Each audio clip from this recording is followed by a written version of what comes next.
Chavara Kuriakose ഏലിയാസച്ചന്റെയും sister എവുപ്രാസിയയുടെയും വിശുദ്ധ പദവി പ്രഖ്യാപനത്തിൽ പങ്കെടുക്കാൻ കത്തോലിക്ക സഭയുടെ ഔദ്യോഗിക സംഘം യാത്ര തിരിച്ചു.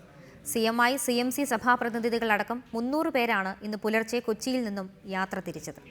ചാവറ കുര്യാക്കോസ് ഏലിയാസച്ചൻ സ്ഥാപിച്ച CMI, CMC സഭാ സമൂഹത്തിലെ വൈദികരും സന്യസ്തരും വിശ്വാസികളും ഉൾപ്പെടുന്ന 300 പേരാണ് സഭയുടെ ഔദ്യോഗിക സംഘത്തിൽ ഉള്ളത്. ഇന്നലെ രാത്രി കാക്കനാട്ടെ ചാവറ ഹിൽസിൽ നടന്ന പ്രത്യേക പ്രാർത്ഥനാ ചടങ്ങുകൾക്ക് ശേഷം പുലർച്ചെയോടെ നെടുമ്പാശ്ശേരി വിമാനത്താവളത്തിൽ നിന്നുമാണ് സംഘം വത്തിക്കാനിലേക്ക് പുറപ്പെട്ടത്.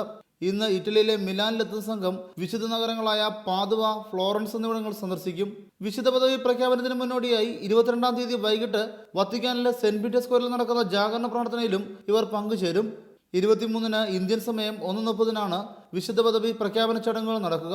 കേരളത്തിൽ നിന്ന് 10,000-ലധികം വിശ്വാസികൾ ചടങ്ങുകളിൽ പങ്കെടുക്കും. ഇരട്ട വിശുദ്ധ പദവിയുടെ സന്തോഷകരമായ നിമിഷങ്ങൾക്ക് സാക്ഷ്യം വഹിക്കാനാണ് വിശ്വാസ സമൂഹം കൊച്ചിയിൽ നിന്നും വത്തിക്കാനിലേക്ക് പുറപ്പെടുന്നത്. കത്തോലിക്ക സഭയുടെ ഔദ്യോഗിക സംഘത്തിനൊപ്പം അനിൽ ജോർജ്, റിപ്പോർട്ടർ.